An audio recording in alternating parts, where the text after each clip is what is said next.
Want to feel me? This is Parents Age. We are very grateful as a board to represent this great city. Thank you for allowing us to be healthy. Thank you for allowing our community to flourish in your name.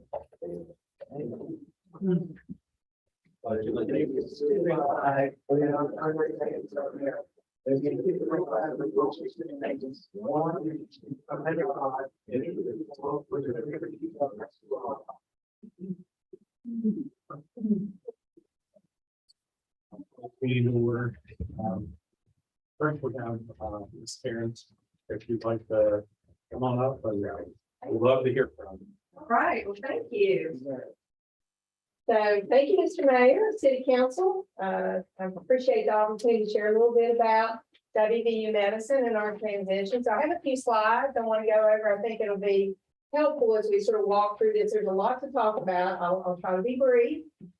Certainly open to questions. Feel free to interrupt if you need to. I think all of you are aware that WVU medicine is here under a contract arrangement with Princeton Community Hospital. Our goal is to move Princeton Community Hospital into our system as of January 1 of 23, pending all approvals. And I thought it really would be good to tell you a little bit about WVU medicine, because as our hospital, with all of our campuses grows, we grow with WVU medicine. So I think as we continue a little bit about things we do in Morgantown, it will also give you the idea of how progressive we are in terms of things that we're doing across the state of West Virginia. WVU is a land-grant university in the state of West Virginia, and our goal is to improve the health, well-being, and education of the people in the state of West Virginia. And part of that is how we move through our health system that's called WVU medicine. We're multi-state and a multi-hospital system. Of course, we're anchored by our 720-bed hospital in Morgantown, our academic medical center. The great thing about being part of our system is we have access to those resources. So whatever hospital is in our system, you're going to be able to be in communication with an academic medical center that does research. We have the latest and greatest technology, and it's really a very smooth operation in terms of our ability to help our local communities. We are currently up to 21 adult-owned or either managed hospitals across, again, multi-state region. And I'm going to show you a map so you'll get a picture of it. And of course, we're working diligently to get our children's hospital open, which will have state-of-the-art equipment, and it will be unbelievable when it's done. We're really excited about our children's hospital. We have 5 institutes. We have clinics across the state of West Virginia. Even in counties that we don't have a hospital that we manage, we do have outreach clinics in those areas, which I think is very helpful for ensuring that there's good continuity for people across the state. And again, we are the largest employer in the state of West Virginia. We are the only multi-organ transplant center. Some of you may have seen some of the work we've done. We've done heart transplants now, kidney transplants. We're the only level 4 NICU, neonatal intensive care unit, to take care of our babies. Believe it or not, many times people from this geographic area are transferred all the way to Morgantown to get that high level care, including ECMO, which is a heart procedure that you can't have done anywhere else in the state of West Virginia if the baby has a heart condition.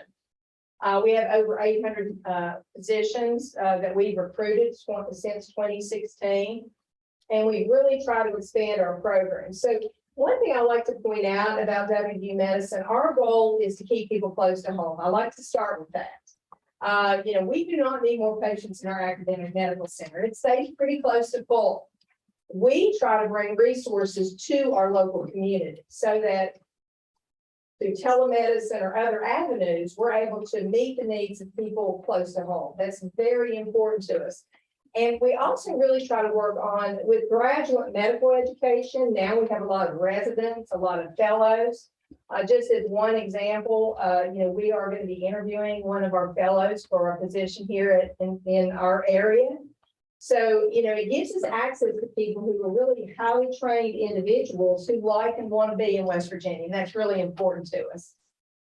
We also, of course, are ranked nationally in U.S. News and World Report, and we have 6 hospitals that are recognized, as well as our children's hospital. So again, a lot of very positive accolades about our system. Do we have a technical problem? John, can you change the slide on this one? Thank You should be good. Okay, thank you. So I like to show the map because it gives you just sort of an idea of the presence. One particular entity is not on the map yet because we just entered into a management agreement with them, and that's Thomas Memorial Health System in Charleston. We are now managing as of last week that hospital, and they're going to become part of our system over time. We think that really complements, and as we begin to look at the southern part of the state, I think that really helps us again have presence in more counties in the southern part of the state. Our key areas of focus are, of course, our children's hospital, our neuroscience institute, our heart and vascular institute, and our cancer institute. Our children's hospital, obviously, it's going to be the first full service children's hospital in the state of West Virginia. We will provide every service to children that need it. Many times now, children have to go all the way to Children's Hospital in Cincinnati or some other locations. Once our children's hospital is filled, we'll be able to move patients easily into our children's hospital. And it's going to be the only hospital with a cardiac surgery program for children. Our goal is to have it open by the end of this year. Our neuroscience center, again, very well known. Most of you may have seen our work on Alzheimer's disease. It's just out of this world. You know, we're doing some world-class research to really try to work on that. Another area that we focus on is substance use disorder and drug treatment. We've actually done some implants in the brain. And that implant in the brain is supposed to help decrease urges for people who have, relapsed multiple times. We're part of a study related to that. So lots of really innovative treatments that eventually are going to come to all of our hospitals. That's the good part about being part of our system and in on the research. Once the research is completed, we're the first to get the technology to be able to utilize it. Our Heart and Vascular Institute, we are getting ready to, hopefully by September, open our 2 new cardiac cath labs.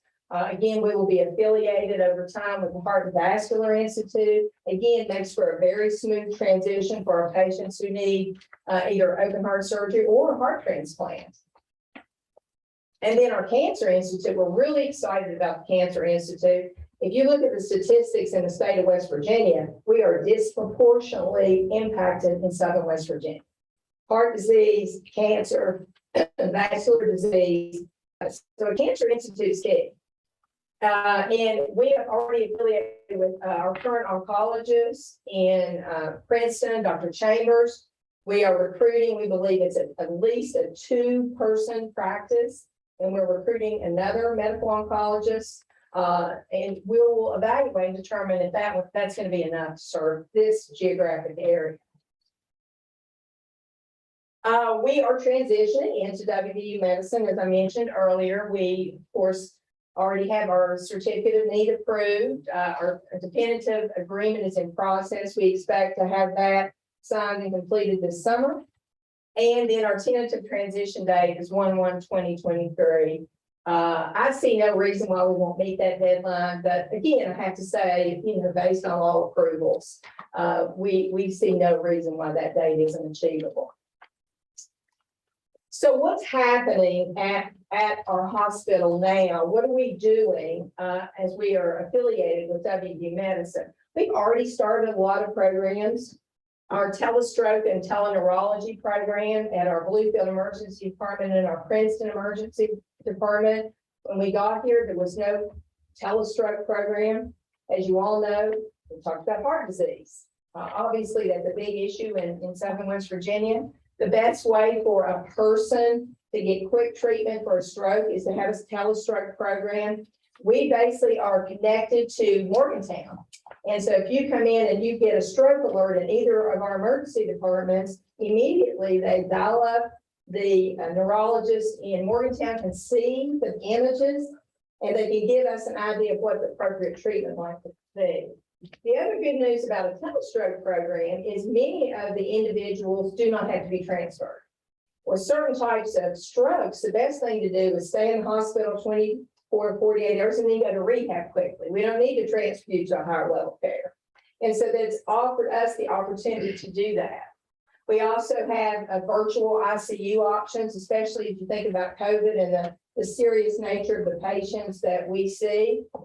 We are connected to Morgantown. If we have a consult, if there's a complicated case, we actually will be in touch with the intensivists in Morgantown about the plan of care for our patients.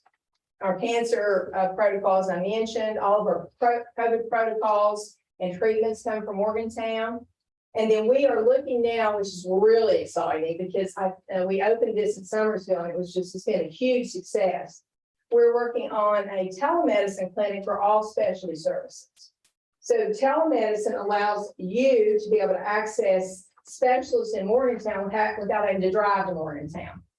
Just as an example, with our program in Summersville that we opened, we had a lot of patients that missed appointments that needed to go to Morgantown for different types of treatment or just an assessment, and people couldn't get there. Transportation issues, other kinds of challenges. So the telemedicine clinic, our tentative opening is August of 22, and we'll continue to add services over the course of about 6 months. But we are looking at all peds specialties because that is an area where we know there's a real need. This would be patients with children with diabetes, children that have lung problems, children that have heart problems. They can be seen in our telemedicine clinic and not have to travel all the way to Morgantown. So we're very excited. We're also looking at neurology outpatient clinic for people who have the need and people with congestive heart failure, which is very common again in Southern West Virginia, to be able to get them in to see a specialist in congestive heart failure.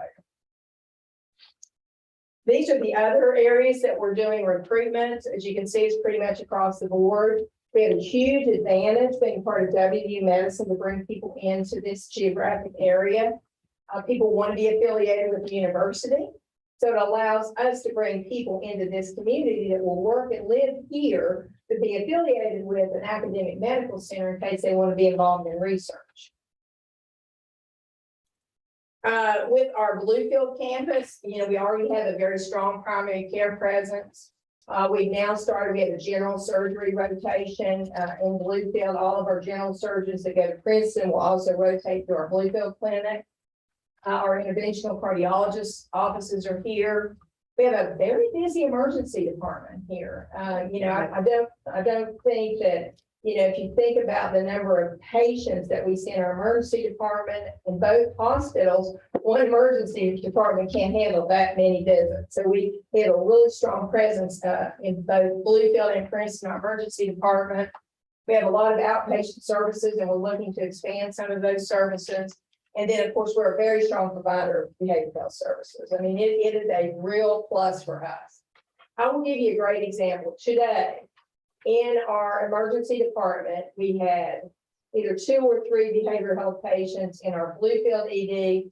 We had 3 patients in our Princeton ED that get priority to come to the pavilion so that we can take care of them. In many hospitals across the state, those patients sit for days before they get services. And we are able to quickly get people services for behavioral health problems because of the pavilion and the strong work that they do there. We have our cath lab project that will start in September of 22. And the other thing that's important, I think, for you all is that we are in the process of doing a master facility plan. What does that mean? That means that we will project over a period of 5 to 10 years. And we say, do we have adequate facilities to meet the needs over the next 5 to 10 years? We get data. We look at the number of people who live here, the types of health conditions. We look at our current volume, what we expect to be an increase in volume. And then we get a master facility planner, who in our case is an architect, who they begin to look at what do we need to do to be prepared. How do we need to set ourselves up to be successful in preparing for this community? And quite honestly, it's a 5-county region and counties really in Southwest Virginia that we're serving. We're not just going to be serving this Mercer County area. Our goal is to be able to be a regional hub for WVU medicine and serve the bigger, greater need. So WVU medicine is very committed to this area. As you can see from the map, we really are the hub in the southern part of the state, which means that this master facility plan was extremely important to the leadership at WVU medicine.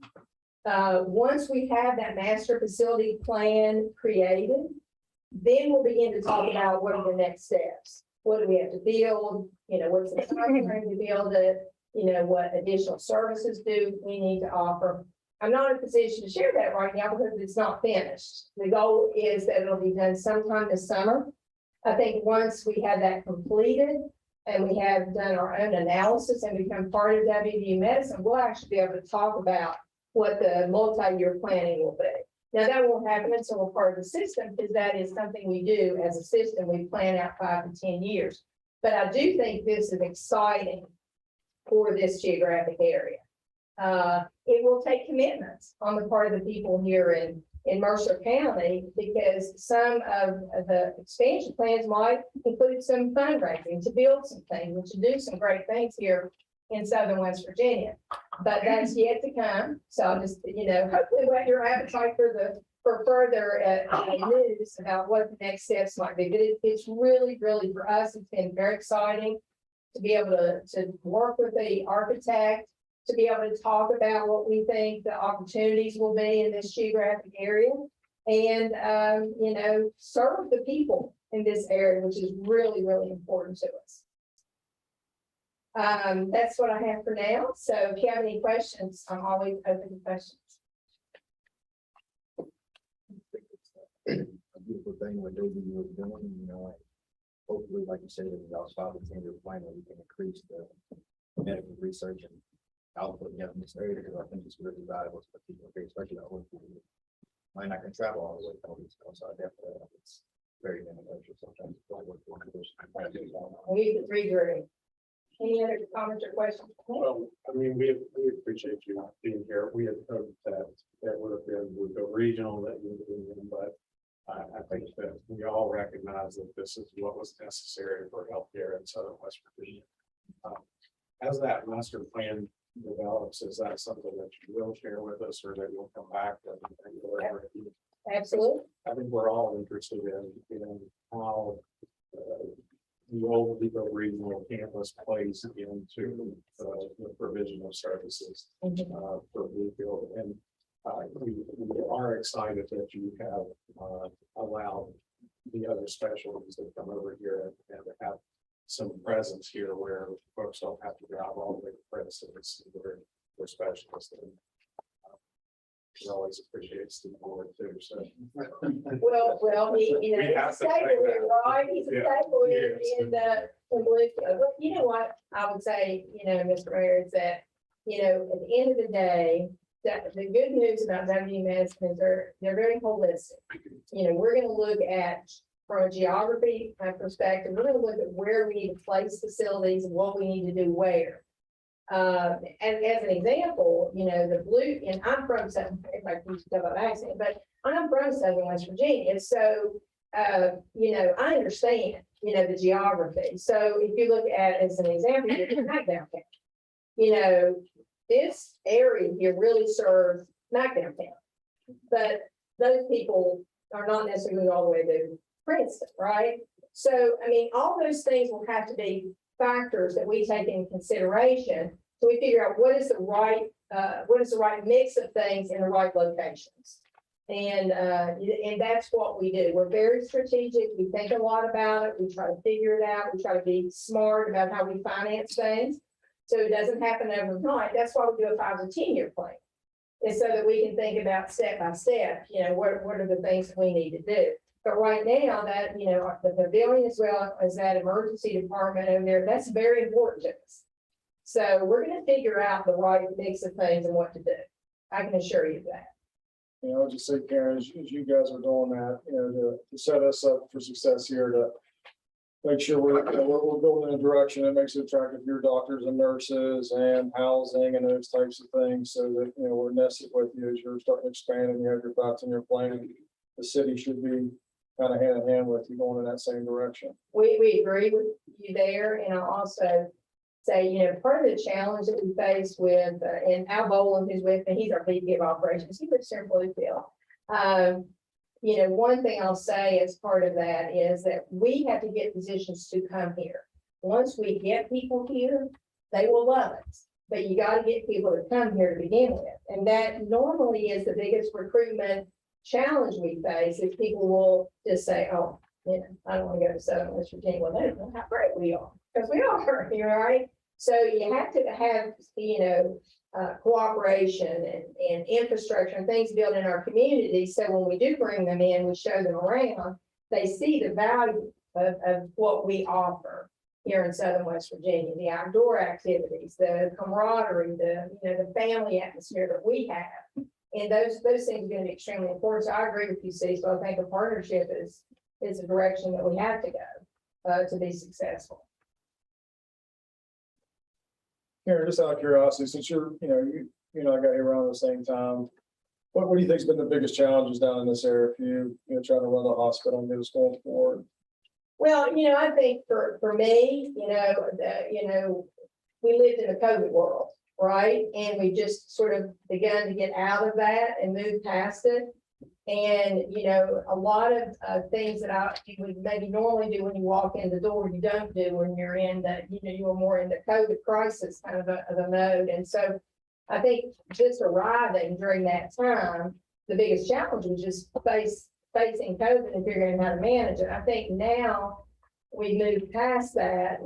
Doesn't mean COVID's gone away, because it's probably not gone away. We still see patients every day, as a side note.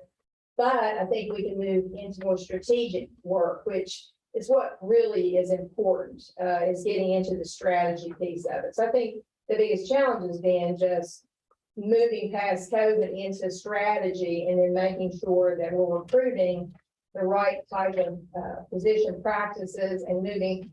The telemedicine clinic, as one example, would have been set up sooner had we not had some of the challenges with COVID. So these are things that I would like to normally have done day one, and you just weren't able to do that. So I think that's been the biggest challenge, Cecil.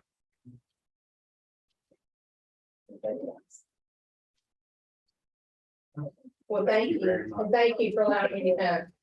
Thank you.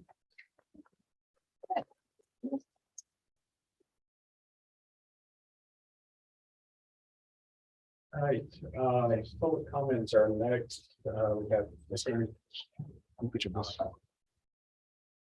It's off on a problem before, so let's go with Willie Terry.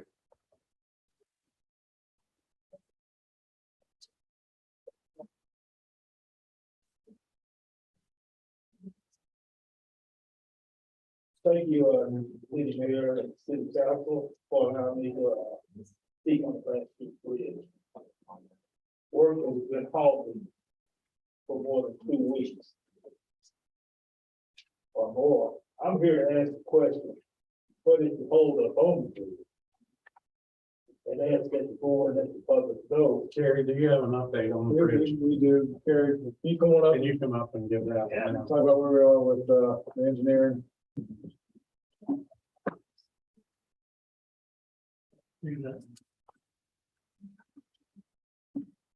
Good afternoon, everyone. I do have a public apology for Mr. Perry. I was supposed to call him back and then I lost his number, so I apologize for that. But here's what's going on with the bridge. Nothing, right? That's me. Unfortunately, the original plan for the center pier was to drill a casing and then drive piles. And the railroad's consultant, it's not Norfolk Southern, it's actually their consultant, SVT, they did not approve that. So they just permitted driven piles. Well, the problem that they had is the rock was a little softer on the surface than they had anticipated. So they weren't getting the strength, the capacity that they had planned on in the design. And in addition to that, limestone rock typically slopes. So the piles were actually sloping off and not able to bear on the rock as they had originally designed. So D.L. Robinson went back and they have proposed drilling with a temporary casing around it with concrete. And they are back and forth with SVT, the Norfolk Southern consultant, on getting that approved. And to be honest with you, it's the frustrating part of that process is the time at which the responses are taking place. So it's literally, I've seen the email string, it's literally been, the DOH will send an email with E.L. Robinson, and then it'll be a month before they respond. They'll ask for, hey, we need more information on this, what you're proposing. They are pretty diligent getting back with that and time sensitive, and then it's another month before they hear something back. So that's the holdup. Now, as far as the contractors, that is the critical path to the construction of the bridge. So once, they got approved there, they don't have anything for them to do. So they can't just have it sit around. So they just pulled off. Raymond's pulled off because there's basically no work around that can take place that's more important than what's at the center here. Does that make sense? So this is what I will tell you about 3 weeks ago, we had Mr. Reston here, the head of DOT, and we talked about, he's our guy, and we were talking about getting this thing rolling, so. They're, DOH is very frustrated with, like I said, response time. It's just all about them approving the plan that, the DOH through E.L. Robinson has submitted to them for interview. They haven't approved it yet. Yes, sir. So the mineral, is that the main issue, the limestone, is there any bedrock in there? Anybody surveyed that, That is the bedrock. They actually went back and re-drilled to try to confirm, not only the type of rock, but the depth to the bedrock. okay, And then they resubmitted that plan where I was telling you where they have a temporary casing, and then they're actually going to, so they'll drive a temporary casing, a pile in it, and then they'll actually put a flowable concrete field and then retract the casing, and they're just waiting on that to be approved. So they've done finite element modeling, I mean, they've done everything that they can try to do to appease SBT, but as of at least a couple days ago, that plan had not been approved. So they are very frustrated with it. We're all frustrated with So it. how long after the plan's approved will things start back? And if Oh, I think crew it'll is start- drawn. It'll start back immediately. Yeah, So they have sufficient crew to pull them back for this project. Yeah, and I think I told yesterday the media lady that I'm estimating we're probably about 2 months behind already. So you're probably looking at what would have been September now into November, the end of the year. So, but Raymond's very frustrated. You can imagine that contractor not being able to do work. With Raymond traveling 64 and looking at their work up 64 West, and you see them putting up all these bridges. And they put up 2 bridges that's larger than Grant Street, and now you can understand why it's just looking at them. Why they did nothing here? Yeah. And they're going over a railroad and a road right there, Nitro and St. Albans, that's 44, 45. So then I looked at Grant Street, I said, well, but I'm glad you explained it, to just let us know what's really going on. And we're thinking that it's a political thing, or it might be like a bridge. It's really not, the states are frustrated. They actually have to get paid for the delay in the construction. So $10 to the state that they were planning on as well. So very frustrating. But the funding's still in place. Yeah, everything's good. Everything's- Wait on it. Thank you. Yes, sir. All right, team, you missed your spot. oh, I understand. Hey, I'm just kidding. that was way more important than this. You come. Just kidding. Oh, yeah. How y'all doing today? I'm going to talk about Juneteenth. We will be having a Juneteenth celebration planned on June the 20th. Now, Juneteenth is originally on June 19th, but since Bluefield, we reserved that day, the 20th, to celebrate holiday. So we will be having, on June 20th, we'll be having the movie of 42, that will be at the Granada on the 9th, or actually on 19th at 5 p.m. and on June 20th at 7 p.m. We will also have a free program for everybody to come to at Chickadee Square from 12 to 6. We have a talent extravaganza, food trucks, vendors, exhibitions, bouncy houses, face painting, cornhole competition, and a 50-50 raffle. And as you know, we do have several members of y'all board on the committee. Mr. Martian, Brother Wells, myself, okay, so, and any other questions y'all got for us? We are looking for sponsors and we are looking for vendors, so. I just would like to say, I think it's important that y'all, that we as a board continue the tradition of having lines, especially as a need in this community. We can't hear you. I think especially as a need in this community, it's important to show culture, as Ms. Bowling stated, when you bring doctors here of different ethnicities and different cultures and different backgrounds. It's important that they come to the community in a city that they feel like they matter and they have a voice. And, you know, there's no secret that West Virginia has a negative stigma around itself when it comes to race, ethnicity, and culture. So I definitely think the student team thing is very special. And I hope this year's bigger and better than last year's. And I'm looking forward to getting out and seeing the community. Because last year we met people all the way from Maryland, DC. So it was a beautiful time. So I'm very excited. I think the whole community is very excited. And as we go forward as a board, the culturalness and the diversity is very important to the growth of the city. I would like to thank Ms. Deidre Guyton because she allowed Louisville State to university now to actually sponsor the bounty houses. So we will have a lot of activity for the children. And it's really for the children to let this to be known so they can be taught about this. We owe it. So we just gotta pass it on to them. And we want all y'all to come out.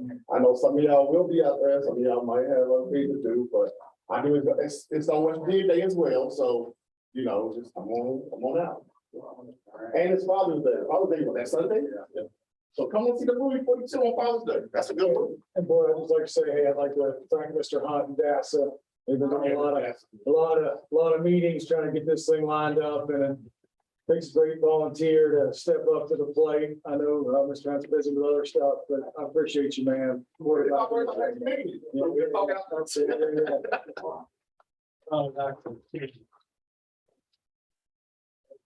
And started this last year, so we appreciate that. Man, Glad to see it grow bigger. Thank you, guys. All right, minutes. Need a motion to approve the minutes from the Board of Directors meeting of April 26, 2022. Have a motion and a second. Any questions, comments, corrections? All in favor of approval, signify by saying aye. All right, new business. Second reading of an ordinance creating chapter 45, article 1 through 4 of the Code of Ordinances for the City of Bluefield Wireless Telecommunications Facilities. Anthony, you want to run through exactly what that is again? Yeah, so the telecommunications ordinance basically sets up a standard for which the city will issue special use permits for any new construction of telecommunications facilities. It also goes through and outlines specific requirements for those special use permits, such as setback from roadways in order to prevent, you know, any unforeseen things such as if a telecommunications facility would fall over or something, wouldn't hit any roadways.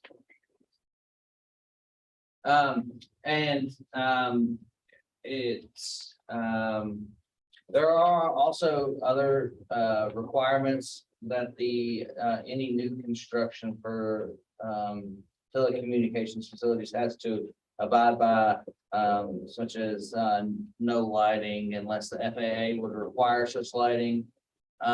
This is in order to preserve the view shed. We don't want large towers or have the ability to regulate where towers are placed around the city. Currently, there are no regulations, and telecommunications facilities can be placed anywhere. And this won't affect any old telecommunications facilities that are currently standing in the city. However, if there are any maintenance or changes, updates to those, they will have to fall under these special guidelines.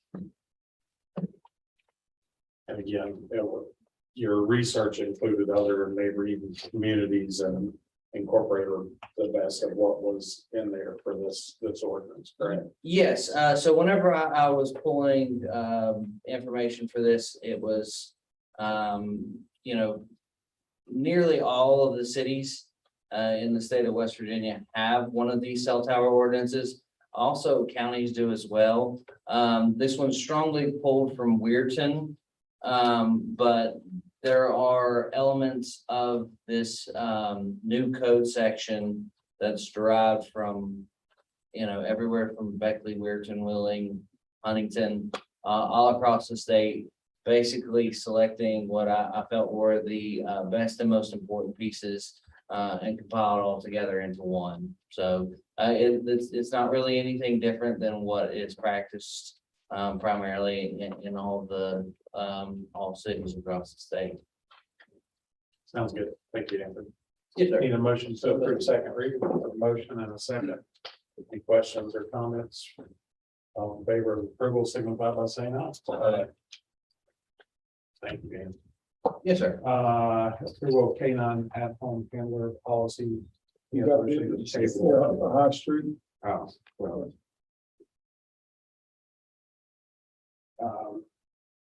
Approval of first reading of an ordinance authorizing the abandonment of city-owned right-of-way located at the southern end of Ohio Street.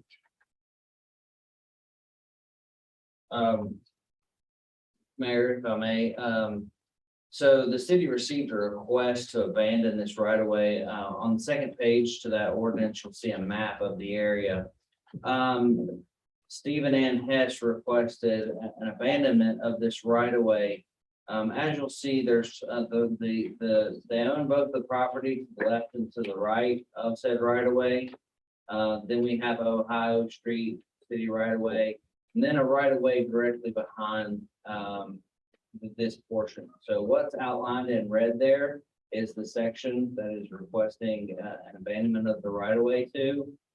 And if you kind of look through the red, you can tell that this is really what the driveway is for these folks. And honestly, there really doesn't appear to be any utilizable property for the city while we would retain this right away. With it being in the driveway, also, it opens us up to liability should any of these trees, or if you look through, you can see several trees in the neighborhood of this driveway. We would technically be responsible for upkeep of those trees. And an abandonment of this right away, no longer have that. Is this intended to be another street through the next area or what? Yes, it goes through, I believe on the upper side here, it would be College Avenue and Ohio Street, I believe is the street right above it. There are several connections going down Ohio Street that have these right of ways through them. This isn't the only one on that end. Just the one on the southern end of the street, basically almost to, I believe where the road ends. All right, need a motion to approve the first reading of an ordinance authorizing the abandonment of the city-owned right-of-way located at the south end of Ohio Street. Motion and a second. Any questions or comments? All in favor of approval, signify by saying aye. Approval of canine at-home handler policy. We're gonna take that up for the reason budget to the table. Right. A motion to the table. Yes, I have a motion to table that and a second from Peter. It's just trying to keep you on the toes. All right, James, all in favor of tabling, signify by saying aye. Approval of the organizational chart. I think Danny sent this out for everyone before. We didn't get a chance to discuss that earlier. Do we want to discuss it now or do we want to deliberate on it and approve at this point?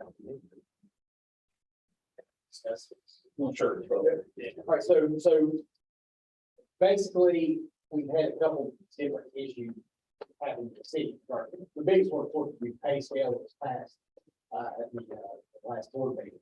The pay scale clearly now defines job positions, and it didn't have before in regards to like general, like we're going to 3, special skills, it gives every structure for the report.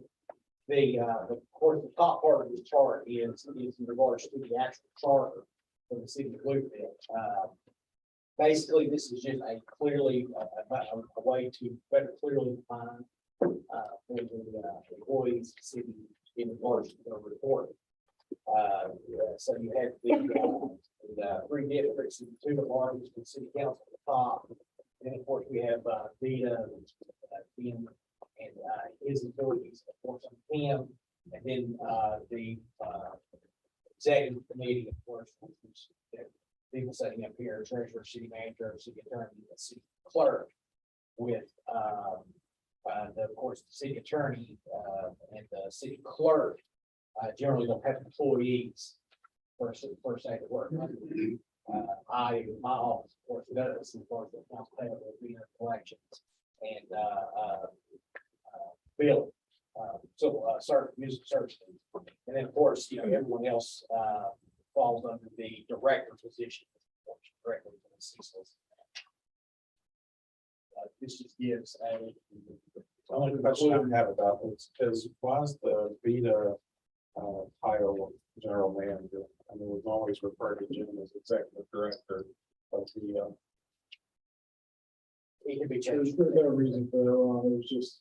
Yeah, I just. Well, I mean, I think It it's should be, generally accepted. it should be executive director. Executive director. That's, yeah, I just Okay. put it in there. Yeah, I was like, And really the biggest piece, really, when you get down to all the department heads was, over years, we had some growth, some subtraction. A lot of PDs hadn't been captured. And now it gives all the employees in the city a clear pathway to move forward and get additional certifications and basically move up the chain, for lack of a better term. And now this has all been quantified, so we have a very clear structure in the city. And as opposed to the past where we would, you hire to fill a position that we need, where before it wasn't really a position, it was just what was, so we're trying to get some clarity there, and that's what this has been done to clean that up.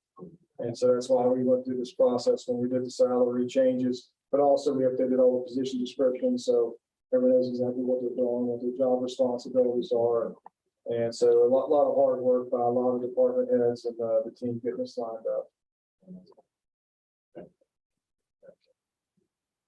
We need a certain question. I was asking a question about Vita, was Vita, give me an example, Vita borrowed money for the insured project and did not have to have the board's approval. The city board approval, and then approval, so it's a separate standalone, so does it, should it be reflected here according to that, since they are almost like a sanitary board? well, yeah, I was just like, And sanitary board is too, I guess. Just a question, I didn't. Well, I think right now, the way you drew it, we have Jim off to the side, and really his kind of reporting chain is, really working with Jason Roberts in District 1. Well, They've broken away. Well, I think that also, one of the reasons why, Bluefield Economic Development Authority is included on here is because of the board appointed position. Right. yeah. As the executive director spot is a board appointed position. But once again, he doesn't fall into the actual city structure. That's a little break the line there. It's not all by itself. I think maybe we should look at that structure and have council look at whether, rather than Jim reporting directly like that, whether the city should make a contribution to Vita, and Vita could have similar to the sanitary board, where they have their own payroll and own employees, but we're funding that with X number of dollars, whatever the funding is. Because Jim's correct, it is subject to the direct oversight of this board. It's by appointment, so I think we need to look at that. And we can do that.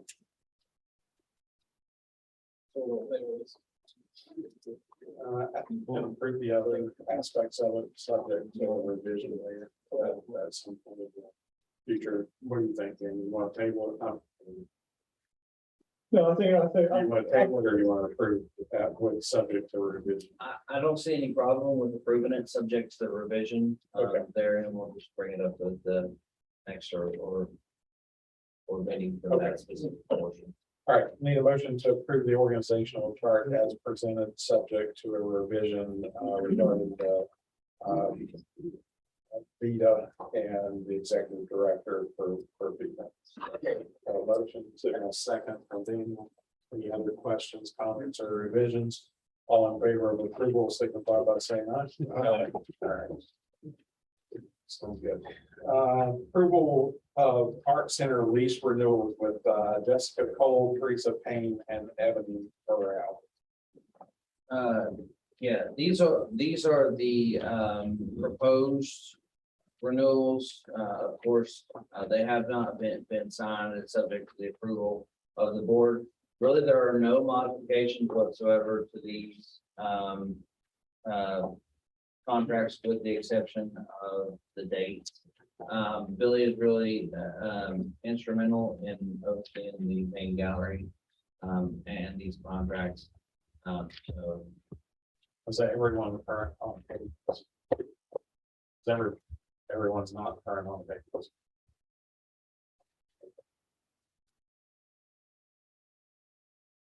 I think before we approve those, I'd like to discuss people who are not current.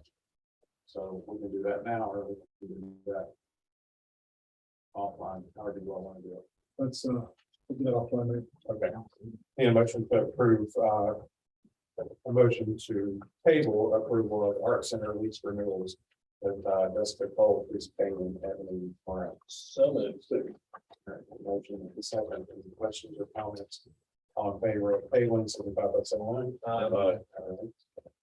Aye. Approval of, do we have somebody with us today, or? I think Missy, Lloyd's got a family member that's having some medical issues. Missy is supposed to be on. Okay. I'm here. Bessie. We have the Excel. How are you all? We are good, but we can't see you right And now. John, can you share the screen so you see Missy? Brandon needs to unshare his. Hey, Brandon. There we go. There you are. Hello. Bessie. So we have the Exit 1 EDA drawdown number 1 in the amount of $401,831.48. This will be the first drawdown that we have done for the federal EDA funds. Remember, they had $1 million grant, so this is actually knocking out 40% of the draw. And Danny, you're on target to bill for that as we draw that down as well. Yes, Okay. yeah, we had a meeting at Region 1 regards to our process. That way we can start getting the drawdowns. It's regional. Okay. Region, whenever I'm ready. All right. Need a motion to approve Exit 1 EDA payment request number 1 in the amount of $401,831.48. So moved. A motion and a second. Any questions or comments? All in favor of approval, signify by saying aye. Aye. Okay. All right. Do you want to go through the next one, or do you want me to do them? You can go ahead and go through them. Okay, sounds good. Need a motion to approve Exit 1 local payment request number 18 in the amount of $302,663.92. A motion, have a motion, so a second. Jamie, do you want to explain what that process is and where that's coming from? It's from the shop and Steve's Foundation. Yeah, okay, so we received, there was $1 million that was received from the state, and it was a EDA. an ADA. Matter of fact, if you all have the same, you should have the same thing. If you look at the cover letter that's here. Yeah. On about page 3 of that, you've got showing 302 in local grant funds. 302,669.92, and the EDA grants 258. The balance that he can go back where we had it all down before, it's reimbursed for some things there. I think it's 146.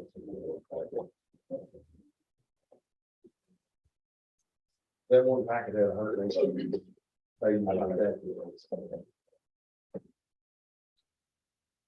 Okay, so we have a motion and a second. Are there any other questions or comments? All in favor, signify by saying aye. Aye. All right, approval of exit one and Pico construction contract number one, change order number one. Jim, the net effect of that was like $12,000. $12,074.45. Do we need to go through the sausage of it? There are quantities that are taken out, and then there's some things that are adding back, adding in. But that is the net increase of $12,074.45. Well, and when we did this contract, it was specifically done that way because we knew that it would be units instead of having a bunch of big changes. So I don't think we need to go through. And Carrie and I went through it. I think it's fine, don't you? Yeah, All right, I need a motion to approve exit one and Pico construction contract number one, change order number one.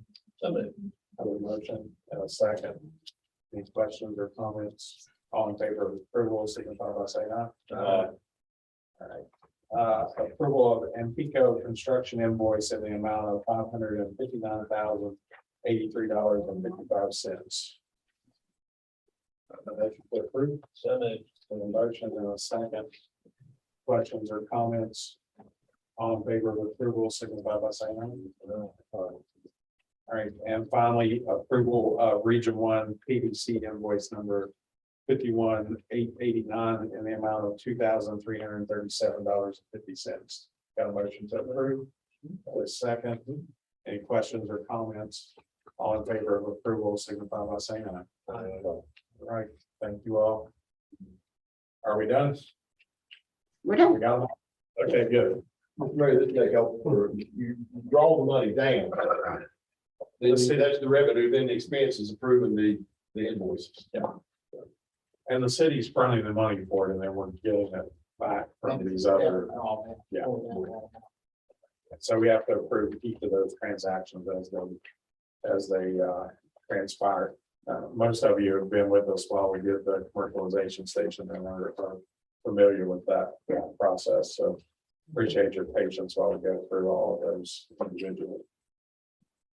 All right, up next is Danny, financial report. Sir. All right, so at the close of April 2022, which is the 10th month of the fiscal year, revenue collected total $10,226,391, or 97.54% of the projected amount of $10,484,564. Expenditures total $10,552,028, 62.69% of the projected budget of $16,831,409. All right, so current funds available for city operations is $3,567,128. Property tax, B&O tax, and sales tax receipts combined to make a very good month for one factor. We're currently on pace to exceed our revenue projections, and I'm currently getting documentation together for our final budget revision. Expenditures for April, you'll notice are elevated. The reason they're elevated is because once a year we do a write-off of account receivable, things that we can send to future murder selection, actually take write-off. And Kelly always been so it was elevated by $1 million for that. Also in the month of April, And those are all the accounts that have been there for a long time. oh, yes. How much longer do we have to do that? I know we'll keep accumulating them, but we have a big. Yes, okay, so to keep it, of course, it keeps accumulating. However, basically, it was a situation where that number, nothing was ever actually written off, so that number got really big. Through action of Treasury with approval of the board, they set a number for write-off. That way we can catch up the write-offs It looks to be, to me, right now, about 2 more years of the big number before we'll actually get everything cleaned up and be back in line. Expand, okay, so, also in April of 2022, we did purchase a Ford F-250 for stormwater in the amount of $32,129. That was, of course, also approved at the last board meeting. We had to do substantial mechanical work to one of the city's trash trucks. This had, actually, it was $15,618 for this invoice. Some months ago, the exact same trash truck went offline and had a very similar invoice, which these repeated occurrences has actually led Cecil to start thinking about updating capital assets moving forward. So we have got in contact with some, I personally have contact with a few banks in regards to capital leases. And we've looked at enterprise in regards to digital vehicles to help upgrade some of the aging fleet. Well, when we started sending the garbage to Virginia, that was part of the reason that we did that. There was a substantial state savings every year Yes. that we wanted to allocate for capital And it has, purchases. So it would be appropriate to buy a new trash truck now rather than to spend $30,000 on repairs. Yeah, we got, some of the trash trucks, the dump trucks, some of the bobcats and some of the other stuff. We're just, I'm talking specifically related to garbage and the fees that we collect for garbage. Yeah. When we made that decision, it was a conscious decision so that we could afford to do the things that we needed to do in that department related to garbage collection. And so I think that we need to look at how long it's gonna take us to get a garbage truck. that's what Because the we're, savings are there. yeah, well, that's what we're trying to figure out. But it's, money has been set aside, in regard, Kelly set it aside in regards to the capital asset plan. However, the capital asset plan, of course, those plans usually are over 5, 6, 7 years. This particular incident has moved that timescale up. So it does make The cost of the garbage truck, $160,000. our savings were over $100,000 Yes. a year, so we can afford the garbage truck. Yes. Currently, Public Works is a patient looking. We still have supply chain issues in regards to getting equipment, but she is on the hook.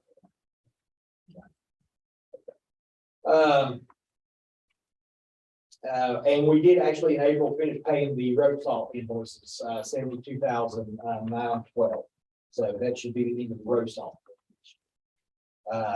In April, we also paid for demolitions, 201 Ellison Street for $4,375. We made our quarterly contribution to Craft Memorial Library for $20,000. One thing I did want to bring to the board's attention is our fuel usage. Our fuel usage is actually like a wave.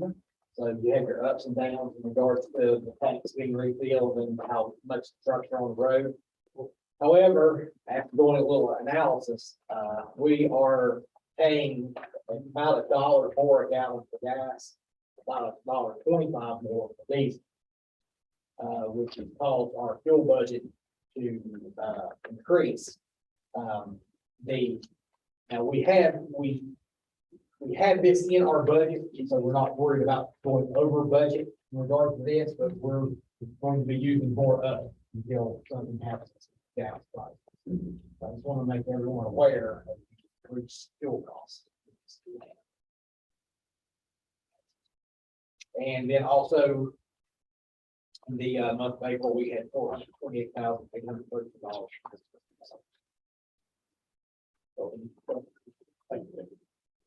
I need a motion to approve the April financial summary as presented. So the A motion and a second. Any questions or comments for Dan? All in favor of approval, signify by saying aye. All right, approval of the collection list. hand in hand with the discussion we just had about the write-offs, we did go through and we pulled approximately $47,381.04 out of the delinquent accounts. 23,881 of these were delinquency service fees. 23,500 was delinquent demolitions to the secret collections. Are we actually getting any return on the demolition collections? Because I mean, we're turning over huge chunks of collectible amounts to Fusionburg. Are we getting any payments for those? Not a lot. Every now and then you get a collection in regards to demo, but no collections in regards to demo. And are we They, filing liens on the property? yes, I have a whole file.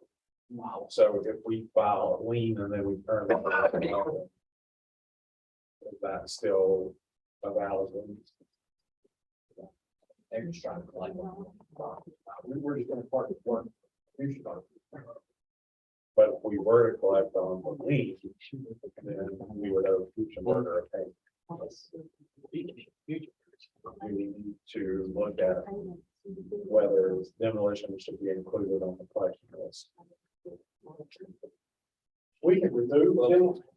Sorry, go ahead. I said, well, we can remove them. Collection. It's one of those things where it's not. There's a lot of rules in regards to trying to collect internally. The reason why we're coming over to a company's office is because they know the legal aspects of it. We have the documentation, the lien is good for 7 years, if I'm not mistaken, and it has to be renewed at the courthouse. If the property. Are sold- we actively renewing liens? Yes. Yes. We have a spreadsheet. It's 5 days. We'll go through. The way it does, it gets longer and longer. I mean, unless it's a piece of property which someone that's interested in.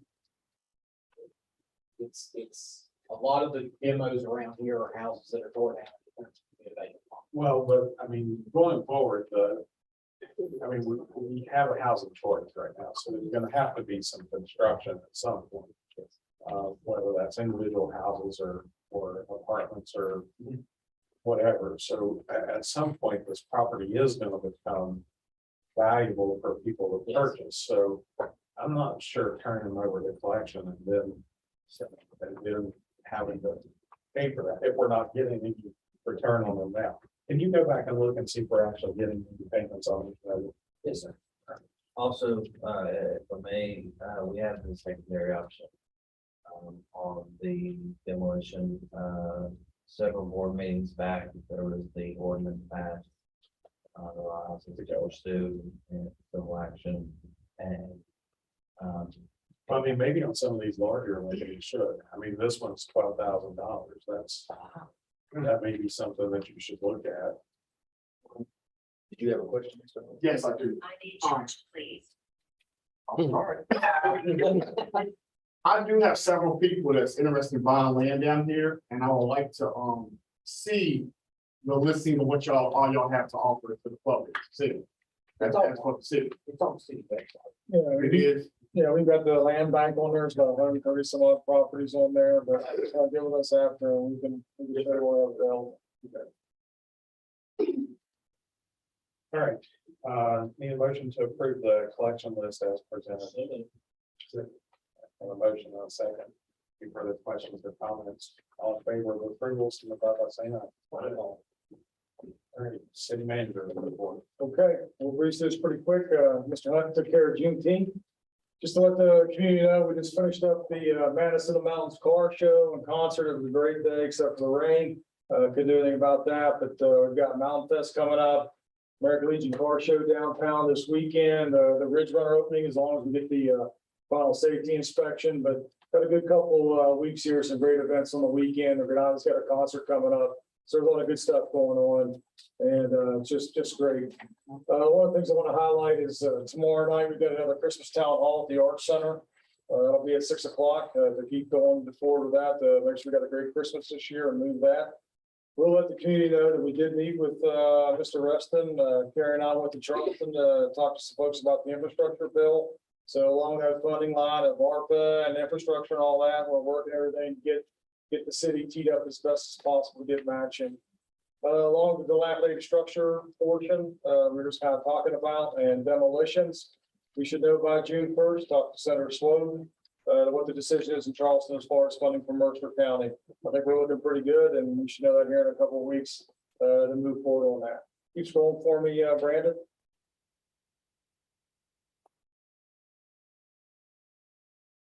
So Key Dam, and I'll let Dennis talk a little bit about this, our chief of police back there, but this is a sign we put down at Key Dam, just to let everybody know, we're looking at Key Dam. We've had numerous folks. There's been quite a bit of trash dumping out there. We've cleaned up about 100 and some odd tires that were dumped out there.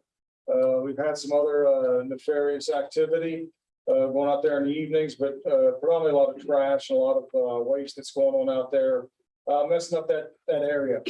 So we're in the process of getting a gate and putting a fence on there. Now, you will always have access, but for the boats and all that folks go in there in the evenings, that gate will be closed. Now, you can still walk down there and go fish, but you won't have access for your boats to get in there. But the problem we're having is in the evenings, when it's not police, folks are just going down there and dumping trash. And Dennis, I don't know, or if you want to add something to it. What we were gonna do is close it at nine, well, at dark, and open it at 9 AM. We've had so much activity go on there, criminal activity, drug activity, prostitution. We pulled 4 cars out of there in the last 2.5 years.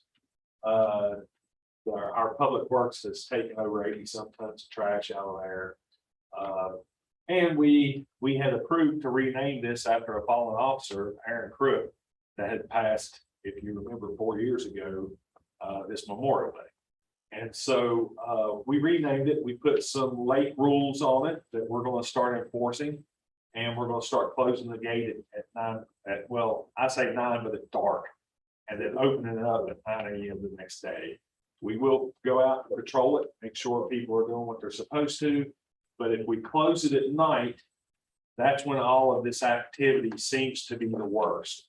And so if we can curb that and stop some of that from taking place, it's going to become a nicer place for people to fish. I mean, or spend time, because if you go out there, nobody wants to park around a pile of trash. Somebody looked like a U-Haul full and dumped it out in the parking lot.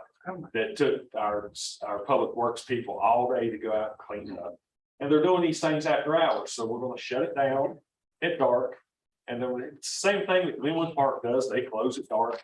They open back up the next morning. And we're going to do the same thing, and then we're going to enforce some of these new rules.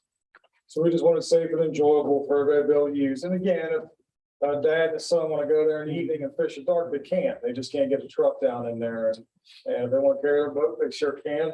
But like Dennis said, this stuff's all happened late at night, and then we get there in the morning and it's trashed out. So we get cameras, are we allowed to put cameras on the grass? There have been cameras in the past. I want to say the county had some there for some of this illegal dumping. They were stolen. We had some game cameras there, they were stolen. We're hoping that if we get the new camera system we're talking about, we can put one. Yes. And then that would help things a lot as well, but we've had, the county's had 2 homicides there. We've had 3 shootings there. Like I said, multiple cars, and then the drug activity and prostitution is just terrible after dark. So we had to do something to shut it down and to keep it from happening. So that's where we're at. And you wouldn't believe the people that's actually called in and thanked us for doing it so far. So you're going to have a few that's not going to like it, but usually that's, because of other activities. But most of them, when they call, I had 2 people call me, they were upset. They didn't understand the reason why. They thought we were just lock it to not allow people to get there at night to fish, but that's not the reason. It's to keep it safe and clean for everybody to enjoy out there. We're not going to give them a hard time about parking at the gate and walking down the fish after hours, unless it continues to be a problem, and then we'll enforce it as it says closed, and write trespass tickets from there. But it's we'll play that part by ear and see how it goes. But I don't think it'll be an issue once we shut the parking lot. Thank you, Chief. Corey, more questions on that? Thanks, Chief. Okay, keep rolling for me, Brandon.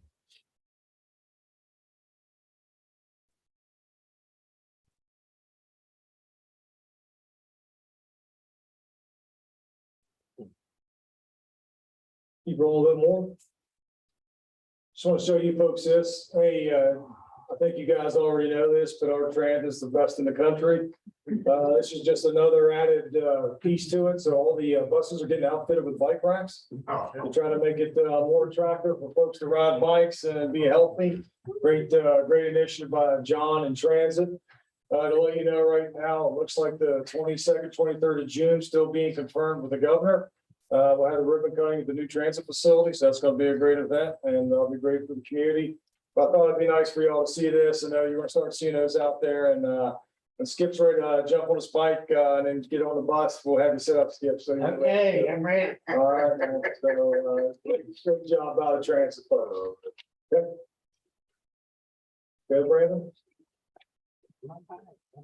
Just a quick rollout on the grants we submitted yesterday.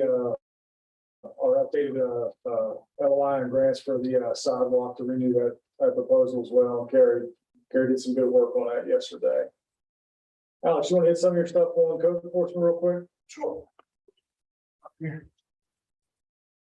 We'll give you guys a brief update on some stuff we've been working on. Ever since everything happened with the state, we now have over 60 houses condemned and ready to go. And we're working on 60 more that are in various stages of the process. The 60 more that we're working on now should be done by the end of July, the estimation. So that's 60 more, probably 60 we already have. With the budget we have now, we can probably demolish about 2 to 3 more residences that I'm working on getting packaged up and should have for you guys in the next board meeting. One thing I want to know with all these houses we have, which will be about 120, all those have to be tested for asbestos before they're torn down. And myself and building inspector Myers are the one that does that. So if you see us out here in the evenings, sometimes with all the stuff we have going on, that's not the only time we have to do it. A lot of evenings we'll go out and test for asbestos. One thing I want to know that we're currently down an animal control officer. We're doing the best that we can to make sure all animal control issues are taken care of in a timely manner. We're currently interviewing for the position. I hope to have someone new soon. And as always, this time of year, grass always takes priority. And our grass cutter this year done an excellent job so far taking care of the issues that we've had. We'll see. A lot of people, they see grass a foot tall and wonder why we haven't done anything about it yet. It takes grass to get a foot tall before we can do it. So if anybody sees any grass foot tall, please let us know. If we haven't already got through it, we'll get to it. Again, once it hits a foot tall, we have to give the owner, whether it's abandoned or not, we have to give them a week to do something with it. And half the time they don't. After a week's up, we go back, take a picture of it, send it to our grass cutter, and we summon the owner of that house in court. So, you know, like I said, please give us a call if you see anything like that. And that's the answer. Thanks, Alex. Any questions from y'all? Bottom line is our code enforcement guy with all these dilapidated structures is getting things teed up. So when this funding comes through, we're gonna do an massive effort here to try to get a lot of these poor facilities taken down so we can clean up the area. And Alex has done a great job on it. So thanks, Alex. Okay. All right, Brandon, please. Carrie? Yeah, I guess what I could say this morning, our guys are out there today just putting out all the fire, let's say, or all the problems from the rain last night. If there's a positive side to it, it shows you where all your problems are. So that's a glass half full looking at it. But anyway, there's a lot of leaves in the road. We got a lot of ditches that need to be cleaned out. So they're out there today just kind of unclogging everything and trying to get everything flowing again. We do have, you want me to talk about paving? Please. So we'll be doing some paving. We don't do near as much in the spring as we do in the fall, but we'll be paving all of Washington. So since I've been here, primarily in the spring, we try to do major arterials and downtown, including even the south side. So we're going to do all of Washington. We're going to do Vineyard and Hunter Lane, and I think there's a little Elwood or something that hooks on to Washington. So our guys are going to be pretty busy trying to make sure that the inlets and everything's working good in those areas over the next probably 3 weeks. And they're also, I think, the sanitary board is going to be doing a little bit of paving down on College, right in front of one of the churches down there where there's some really long basins that are really old. So they're down there working on those this week as well. I already covered the Grant Street Bridge. So, anybody have any questions on that? Stormwater? Anything else? We'll talk the Mitchell Stadium piece, some stuff work. Oh, yeah, okay, so, thanks to the, Shop Foundation, we got some money to do some handrails that were requested for Mitchell. So, I looked at several different types of handrails and you know how long the handrail and several things when you get into the logistics of it. But anyway, I was at a local school and they had some of these monopoles or T-rails. And so I thought, man, that would actually work really good. And Chandler Swope was actually interested in what we were going to do. I ran it by him and he agreed because it wouldn't limit any lateral movement. So you'd still be able to go across on the aisle. So we're actually looking at a local fabricator making these up. I think they're very reasonable what they're going to charge us to make those, and we're kind of looking at a little bit of tweaks of how to do it, and then we're hoping to kind of increase the aisle width. Now, this won't be on every aisle. We're going to do right at the top of where the handicap ramps are. So it'll be 2 on one side and 2 on the other side of the field. And we'll probably go up about 10 rows or something like that. So we're wanting to hopefully we're going to cut the bleachers off and widen out the path a little bit because it's too narrow right now for a handrail. It's only about 38 inches across. So we're hoping to do that and expand at least, and actually 10 or 11 rows up is a major portion of, I don't know how many rows there are, but I would guess no more than 25. So we're hoping to get those in, or we will get those in by opening football season. Anyway, I think those will be very beneficial to a lot of folks there on the lower section. That's good. Thanks. Good. All right. Okay, go ahead. Take it down to PW.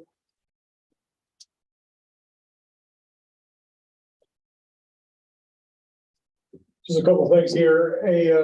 The speed bumps are out. We bought 8 additional this year, so we're good on a cycle on our budget to buy more as we keep increasing. So we're probably sitting somewhere in there about 42 speed bumps throughout the city. So I know folks keep asking. We're going to keep ordering more and getting them out there. So, we're doing the best we can. Bottom line, the police chief and the public works now, we go around, we try to make the best assessment we can of where there's high traffic and where there's kids to get us a good spot, but we're in a good battle rhythm now. I know in the past, folks in neighborhoods did chip in and buy some. We're trying to get on a good step now that we're purchasing in the city and get those out there. So we are looking at it. And I'm happy to field your questions and send me emails about if you need additional speed bumps in your area, but we are trying to fill that out. It's still box out if we do it like. Absolutely. No, I don't want anybody to feel like they're obligated to do so. I mean, I see that as my responsibility as your city manager to do it, but we have a limited budget. And I know we're going to cycle it in and continue to expand and build them out. I know there's streets out there where we still have folks going quick. We're trying to augment that with some patrols with the police as well, but we're getting in a better spot, but absolutely. It's just a quick picture. We're full speed ahead to get the Ridge Runner open this summer. A lot of great work. Some of the safety things we had to correct was redoing some of the tracks. So you can see here some of the work going on with the track. We had a couple other safety mechanisms we had to put in place. Those are all done and we're getting the inspection and then we'll kick off this Saturday for a big Ridge Runner opening. We'll have Rocky from the ballpark there. He's going to give out some free tickets to the kids for some baseball games. The first 50 kids are going to ride for free, and we'll have a couple bouncy houses out there. So it should be a nice day at the park, weather willing, and we'll have a good time out there. Then you go see the car show downtown for the Legion. Just some quick pictures of the public works. We're out full stop trying to clean up all the sideways street areas and get the grass and everything cut down. This is just some of the projects they're doing, but rest assured, they're out there when you call it in, we look at it. And I'm going out in the evenings, looking at areas to get called in. This is a list of all the pothole repairs we've done so far on streets that we've been called on. One of our Bobcats that we use to do that is broken. So we've got to get that fixed. So we're discussing that this afternoon. But this is some of the curbing we've done. But know that, hey, we're tracking the potholes coming on Fix the Bluefield. But don't hesitate to call us if you got an issue and we'll look at it and we'll get it in the hopper. And again, this is just a picture before and after. I'm trying to clean up some of the shrub areas that have just not been touched in a long time. Okay. And we did do a lot of curbing. All of downtown was done now. I know a couple of them have been skidded on. I was out there looking at them last night, but all the yellow and gray, we did all that downtown to get that cleaned up. So we have a nice summer down there. A couple of them been hit by some tires. I think it was my son, out there getting his driver's license, probably could have probably. But nonetheless, we're trying to clean up and get the downtown and get spot for everybody. Okay? All right. This is just a quick picture of Parks and Rec taking up the locker rooms. We are going hardcore to get the stadium in a great spot this year.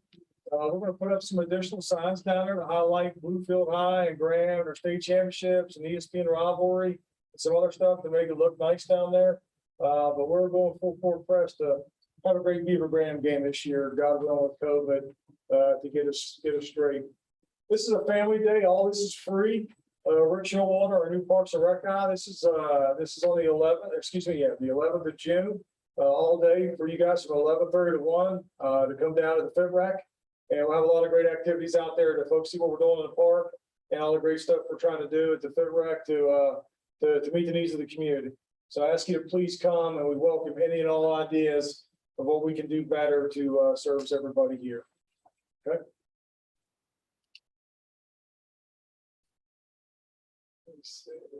Yeah, so this is part of the Beaver Graham Week, and we're still working on that. And I've been talking to Trent Crew and Mayor Martin here and Mayor Linkus.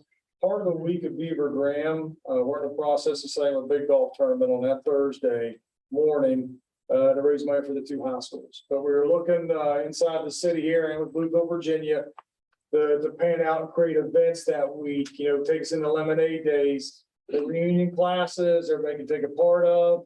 We're even looking at putting some old video inside the Granada in the evenings. So doing a big pep rally for the Beavers, letting them introduce the Beavers. And then that evening, reunion classes can watch, class of 68 state championship games and all the different great things we've done and previewings inside the Granada.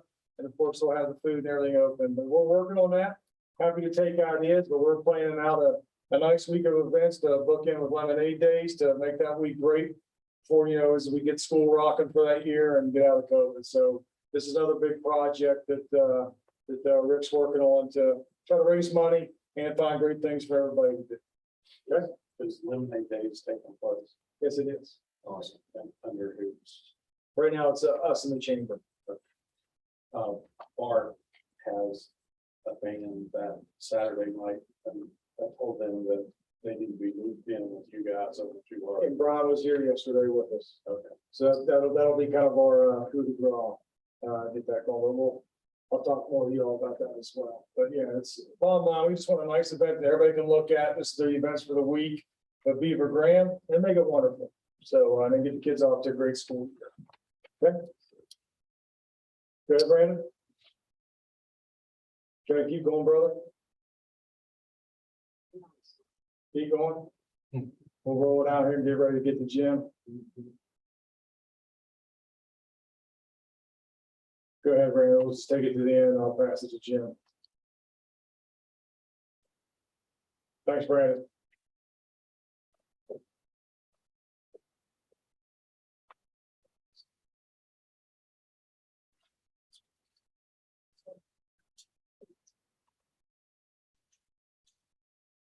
Thank you, board. Thank you, Mayor. Thank you. When you all met with, DOH, did you all talk about like the revenue? We did. And what's We the, did.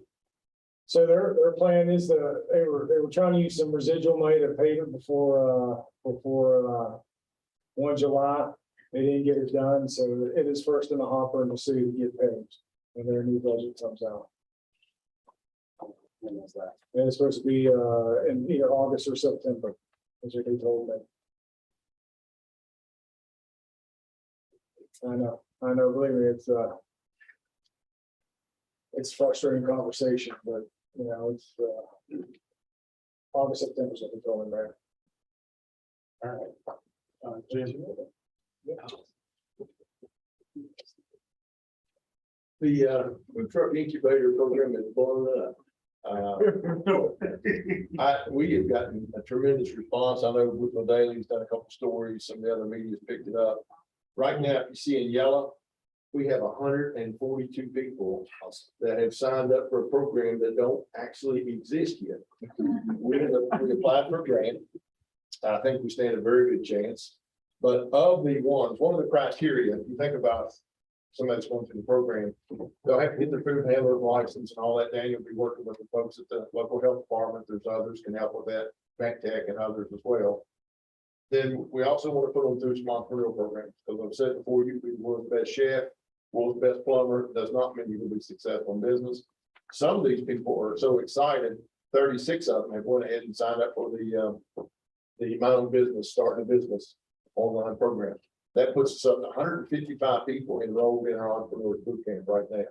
So these folks will have to graduate from that and then move to the next level. But some of them are so excited, they're really not waiting for the program is funded. They want to go down. And there may be some that after don't even use the trucks, they may just go straight to having a food truck themselves once they get up and running. So thank you to Charlie for helping start this, and he's been forwarding emails to me for folks that's interested. But the way that it'll work is the folks that get to use the truck get for 10 events or 60 days. The hone their skills and try, but there's a lot of things they have to do before they're ready for that. You know, the menu and prep, and also identifying prep kitchens like MacTech and others that can help. So that one's very interesting. I jokingly said with 142 signed up, if you think half of them will follow through with the program, that still is years out before they can have access to that truck. So that max, we're gonna have basically 12 per year that we'll be able to handle. The 400 block, the environmental abatement is out to bid. It was in the paper, I think, yesterday or today. And there's a pre-bid conference June 1st, to let contractors take a look. And then the bids are due on June 14th.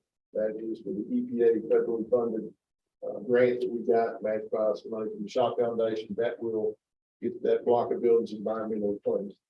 And so that's out to bid right now. If you remember back a couple of months ago, there was an article about XMAT. Charlie, you all did an article about that with the 2.2 million in funding that they received. What's interesting is Secretary Granholm retweeted that article this weekend. And she didn't reference Bluefield by name or XMAT by name, but you can see her tweet. And that picture that hangs in the Small Business Success Center. So they're starting to get attention for these carbon dry products. And we're right in the center and cutting edge of that. We had a class with how to start a home-based business recently, and it was 10 registered, 4 registered to get started on their food truck. So some of this all goes back to the food truck, and we did that in conjunction with the Small Business Development Center. Any of the classes that we do that people can't attend in person, they can attend by Zoom, or it's on our YouTube channel. So you can go watch any of these classes on time management to doing federal contracting. Any of that stuff is available on our digital library. Website development program, we had our first training session last week, another one this week, and to continue to push that, we're doing some business, getting a new website. So that's it. And if you want to track some of the things that we're doing and when it's coming out, please follow us on the different social media platforms that we have. How many websites are we working on? Well, they're broke up in 3. So you've got, there'll be 5 with e-commerce, and thus far we've got 4 identified. So we've got space for 1 more, but we're going ahead and start. We've got 8 for the new website. We've got space for 2 more, and then we got several that can do the update of an existing website. We found that it's cheaper to just blow away old websites and start over. Sometimes trying to update, an old version of data code and things like that. So we're trying to migrate more people to let's do a new one. Keep the URL and your hosting, but let's go with the new website. It's better sometimes than trying to rehab something that's old. Thank you. Okay. Anybody have anything else? I just want to say in regards to the big rate, that day is very important, I think, for the community, especially the kids come out. Hear people say all the time, it's nothing for the kids to do in the city. This is one of our goals of the city to express more interest to the public, for them to allow their kids to come, just see what's there. You know, a lot of times you can go out what you thought was there years ago. Check out what's there now and hopefully get some kids registered and sign up for the great programs they got down there. But it takes the kids coming before they get things going. So I just recommend that people send their kids out there and see what we have to offer. Good point. Have two other things before we move to executive session. Louisville State for Cumberland University really deserves a round of applause. I think it was mentioned a little bit, but the Granada is having the Dave Matthews tribute band on the 17th, which should be a fun event for everyone. So come out and enjoy that. Do what? Yeah, the team. That's yeah. All right, need a motion to move into executive session for a second. I gotta do the code section. West Virginia Code 6-9A. That's subsection. And then 6-9A subsection 4B 2B17. So I have a motion and a second. All right, all in favor, signify by saying aye. Thank you all. Thank you.